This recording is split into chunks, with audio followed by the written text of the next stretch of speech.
I'm not the kind of man who talks much about his past. Most of the people in this town only know me as the quiet guy who runs the private security firm off Route 9. They see the cameras I install, the patrol trucks, the clean-cut employees with sharp eyes and polite smiles. No one asks questions, and I like it that way. My name is Jack Miller. I'm 42. I live in a 2-story brick house on the edge of Ridgewell, Oregon.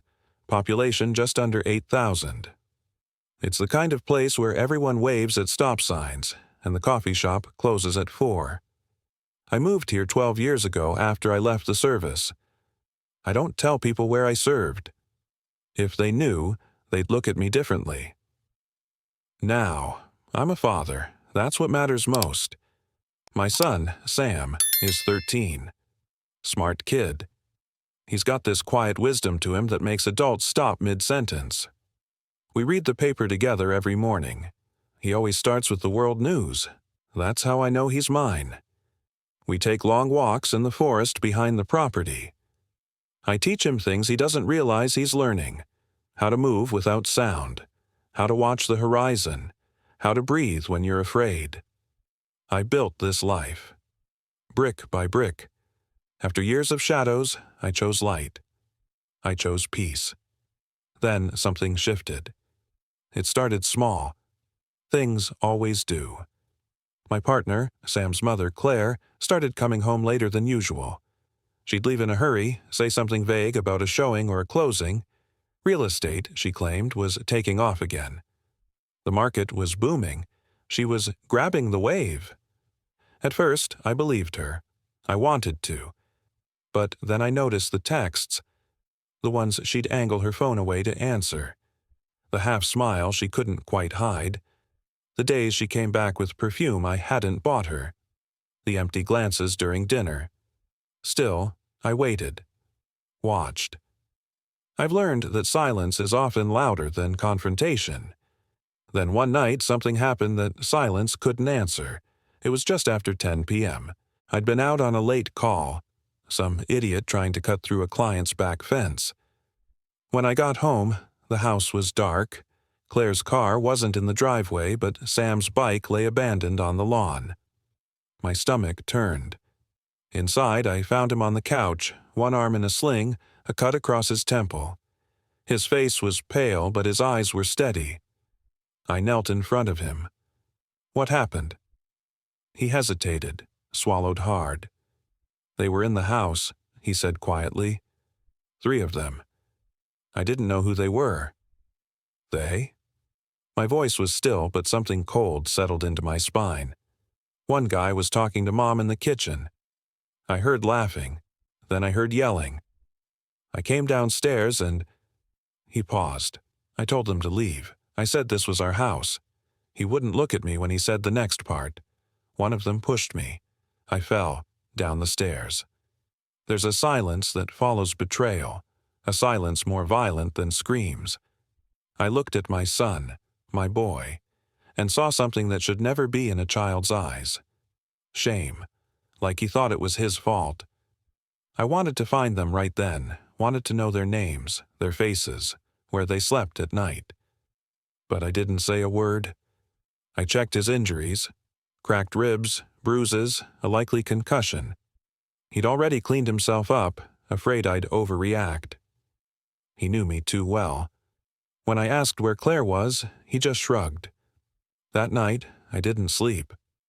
I sat at the kitchen table with a pen and notepad, listing questions I didn't want to believe were real. Why had she let them in?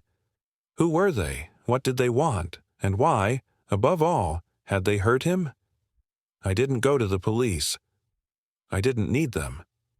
By morning, I had a plan. I've always believed that panic is a luxury. It's what happens when people don't prepare. When they let emotion get ahead of logic. I used to train men to suppress that instinct. To trust their training, not their gut. And now, years later, it was time for me to take my own advice. The morning after Sam told me what happened, I drove him to a private clinic 2 towns over, somewhere discreet. I paid in cash. No insurance trail. No questions asked. The nurse didn't look twice at the name I gave. John Carter. Sam smiled weakly when I said it, a little inside joke from our favorite spy novels. He didn't ask why we weren't going to our usual doctor. He didn't need to. When we got back home, Claire was there. She stood in the kitchen like nothing had happened, slicing strawberries, humming along to the radio. Her face lit up when she saw Sam. "Baby, you're home." She rushed over, touched his shoulder, too lightly, too carefully. He flinched. I didn't say anything. I watched her, studied every micro-expression. Her smile faltered when she noticed the sling. "What happened?" Sam looked at me, then muttered, "Bike accident." She nodded a little too quickly. "Kids?" she said with a forced laugh. I could feel the gap between them. The way Sam didn't meet her eyes, the way her hand hovered over his arm but never quite rested. The kitchen felt colder than it should have. Later that night, after Sam went to bed, I sat across from her on the couch. No TV, no music, just the sound of the grandfather clock ticking down the hallway. "You want to tell me what's going on?" I asked. She blinked. "What do you mean?" "You've been disappearing, lying. And there were strangers in our home, Claire. Sam got hurt." There was a flicker of something in her eyes. Guilt? Fear? Resentment? "I don't know what you're talking about," she said softly. "You're being paranoid." I nodded, like I believed her. I didn't push. I knew the mask she wore now wasn't going to fall because of a single conversation. But it was already cracking. Over the next few days, I got to work. I installed micro cameras in the corners of every room, tiny ones, military grade. Wired to a silent backup server in my office beneath the garage. I tapped her phone using a code I'd once used in Kabul. She never noticed. People rarely do. She kept disappearing. 2 hours here, 4 there. Once she left at 2 a.m. and didn't return until after sunrise. I watched it all, listened to every call, collected every name, every license plate, every timestamp. It wasn't jealousy. It wasn't even betrayal anymore. It was a puzzle, and I intended to solve it. The turning point came one Thursday afternoon. Claire left again, told Sam she was heading to a meeting in town. I waited 10 minutes, then followed. Her car led me to a warehouse on the outskirts of the industrial zone. Gray, windowless, with a chain-link fence and a security gate that didn't look official. She drove inside. The gate shut behind her. I parked half a block away and watched through binoculars. 2 black SUVs were already there. Out stepped 4 men. One of them was tall, in a tailored suit that didn't belong in a place like this. He shook Claire's hand, smiled like a CEO who thought he owned the world. I didn't recognize him. Not then. But I would. Back at home, I replayed the footage, zoomed in, and ran facial scans through an old software I still had access to. It flagged one match, a name I hadn't heard in years. Garrett Bailey. He used to run private military contracts in the Middle East, the kind of jobs nobody admits happen. Got rich fast, slippery reputation, tied to land deals, muscle for hire, intimidation rings, always clean, always behind someone else's curtain. And now he was standing in a warehouse in my town, shaking hands with the mother of my son. The pieces started fitting together. Suddenly, Claire's interest in selling the property, something she'd casually suggested over dinner weeks ago, took on a darker tone. The late-night calls, the strangers in my home, the bruises on Sam's ribs, they wanted this land. My land. But why? I started digging into the county zoning maps, recent land purchases, permits. The entire east side of Ridgewell had been slowly bought up over the past 6 months. Shell companies, fake buyers, offshore LLCs. But the center of that map? My property. Still untouched. Still in their way. I wasn't just a homeowner. I was the last obstacle. The strange thing about war is how quiet it can be before it begins. I kept waking in the middle of the night, not from dreams, but from instinct. My body remembered rhythms my mind had long buried: the silence before an ambush, the strange electricity in the air before a shot. I'd sit on the edge of the bed, listening to the creak of the floorboards, the ticking of the thermostat, the distant whisper of wind brushing against glass. Ridgewell was still asleep, but I wasn't. Every day after Sam left for school, I would descend into the basement, a room Claire never entered, and go over the footage. My cameras had captured everything: the men who came into our home that night, their faces half lit by hallway sconces. One of them wore a jacket from a security contractor I knew by name, Blackstone Defense Group. I once worked with some of their people overseas, not exactly the kind of friends you invite over for dinner, so why were they in my house? I watched one of them shove Sam, paused the frame, zoomed in on the angle of the hand, the body language. It wasn't a random outburst, it was control through fear. Training. He wanted to send a message. I stared at the screen until my knuckles turned white. They thought I wouldn't fight back. That was their first mistake. It was never about just the property. I saw it clearly now. Claire wasn't just working with them. She was facilitating something, giving them access, mapping vulnerabilities, playing the inside game, and I was supposed to be the fool too, wrapped up in fatherhood and rural peace to notice. That was their second mistake.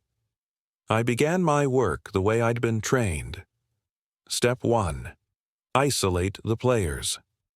There were 5 men in total, 3 from that night, 2 muscle, 1 who just watched.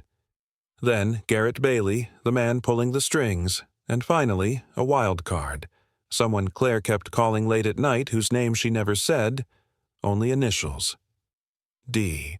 Step 2. Identify movement patterns. One of the muscle guys, I later learned his name was Cole Hart, spent his mornings at a shooting range out in Bridgewater. The second, a guy called Mason, ran a security gig for late-night warehouse patrols.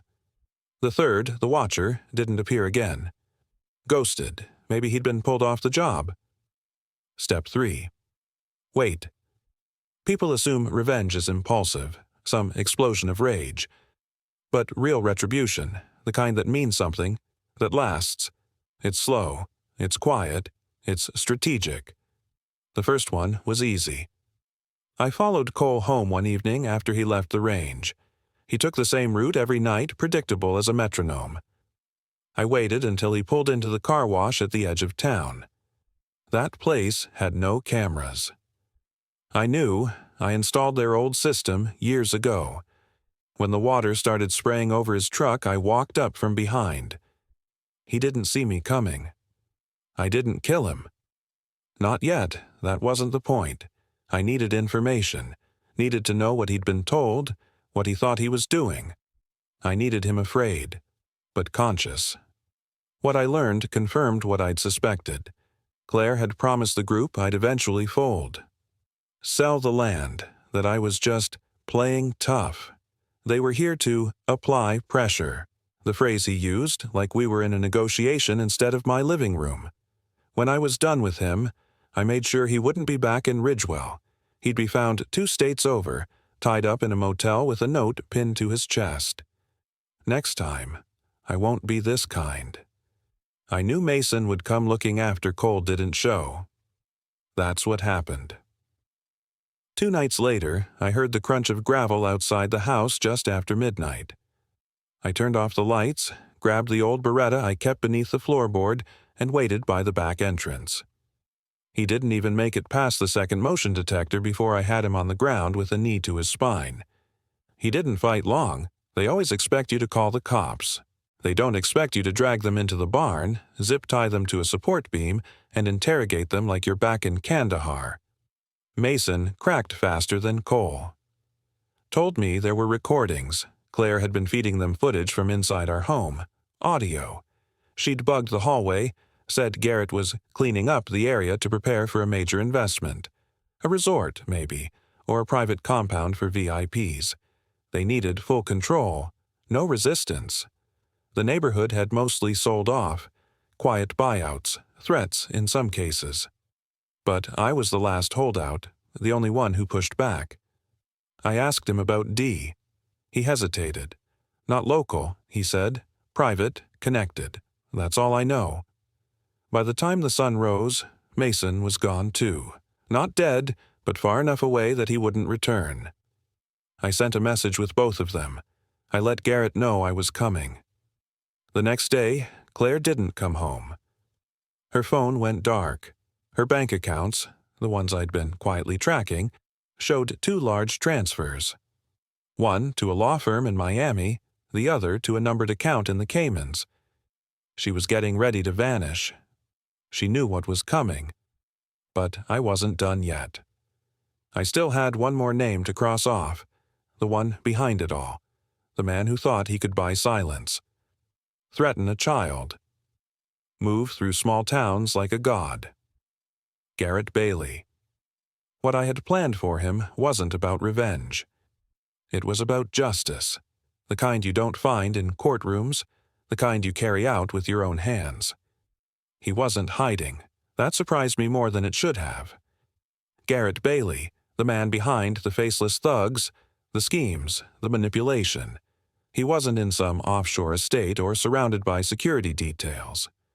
He was right here, in Ridgewell, sipping espresso on the terrace of a boutique hotel overlooking the lake. Like this was still his town. Like he still owned it. I watched him from a bench across the street, sunglasses low on my nose, a local newspaper in my lap that I hadn't even bothered to open. His hair was trimmed, not a strand out of place.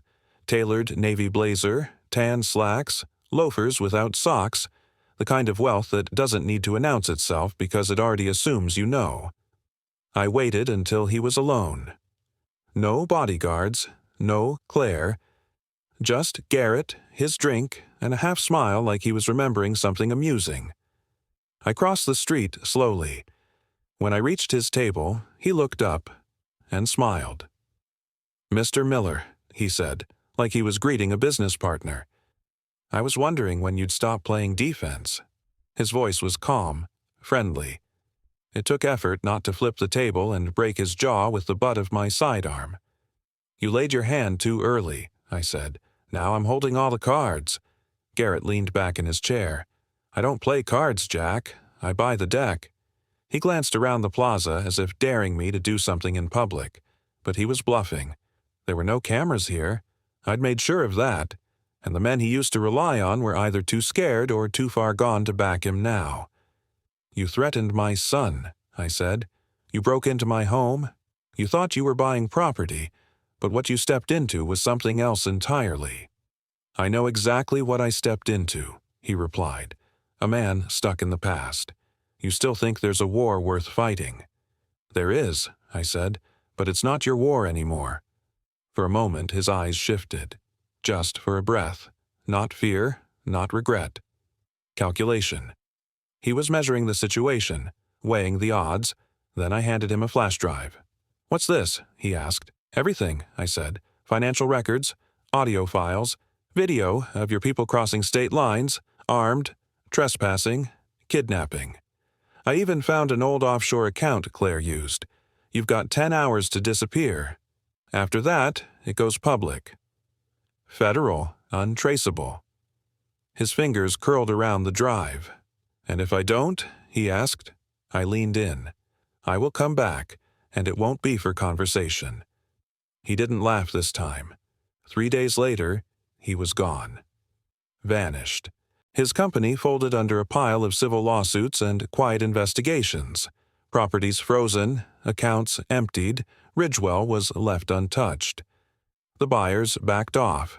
The intimidation stopped. The calls ended. No more shadows. Claire never came back. Not really. I heard from a mutual friend that she'd taken a condo in Santa Fe, working under a different name. Some part of me wanted to hate her, some part of me still did. But mostly, I felt nothing. She'd crossed a line you don't return from. Not when it's your own child that pays the price. Sam recovered slowly. His bones healed, the bruises faded, but something in his eyes had changed. Something quieter, older. He asked questions now that most adults couldn't answer. About trust, about justice, about what a person becomes when protecting someone they love. I told him the truth, and he understood it better than I expected. Months passed. The air in Ridgewell got cleaner. I planted a tree where the old oak had fallen in the backyard, the one Sam used to climb as a boy. I rebuilt the fence, took on fewer clients, slept deeper, laughed more. I almost believed it was over. Until she came. It was nearly dusk. The light over the porch had just flicked on. Sam was in his room, headphones on, finishing a science project. I opened the door to find a young woman standing there, late 20s, dressed sharp but understated. Chestnut hair pulled back, pale eyes, steady hands. "Mr. Miller?" she asked. "Yes." "My name's Emily Bailey." She didn't flinch when she said it. "Garrett was my father," she said, "and I know what he did." I said nothing. Let the silence stretch. "I'm not here for revenge," she continued. "I'm not him. But I also know people like him don't work alone. They're part of something wider, older, and it didn't die with him." "What do you want from me?" I asked. "An alliance," she said. "I have access. I can trace the names, the structures. I know where to look, but I don't know how to stop them. You do." I studied her face. There was no fear there, no anger, just clarity. "You want to hunt ghosts," I said. She shook her head. "I want to keep them from crawling back out of the dark." I didn't answer right away, but I let her in. A year has passed. There are no more cameras in my home, just instinct. An instinct doesn't need a Wi-Fi signal. I still walk Sam to the edge of the woods before school. He's stronger now, taller. He doesn't ask if I'm okay anymore. He knows I am. But he also knows I'm watching, that I'll always be watching. Because the world doesn't run on rules. It runs on power. And when that power threatens your family, your home, your peace, you don't call for help. You become the help. I'm not a soldier anymore. But I'm still a protector. And if the dark ever comes back, I'll meet it where it stands, with no hesitation and no regrets. Sometimes life doesn't break you all at once. Sometimes it chips away at you. One lie at a time, one betrayal, one silence too long. And sometimes the people you love most are the ones who hurt you the deepest. I've seen things I never wanted to see. I've done things I never thought I'd do again, but through it all, I held on to one truth. You don't let darkness win by becoming it. You fight. You protect. You stand your ground, and even when the lines get blurred, you try your best to stay human. Thank you for watching this story. If it moved you, if you felt something along the way, don't forget to like this video and subscribe to the channel. Here, we tell powerful stories about ordinary people who've been through extraordinary things. Betrayal, loss, love, survival. And if you've ever faced something that changed you, leave a comment below. Your story matters too. Until next time.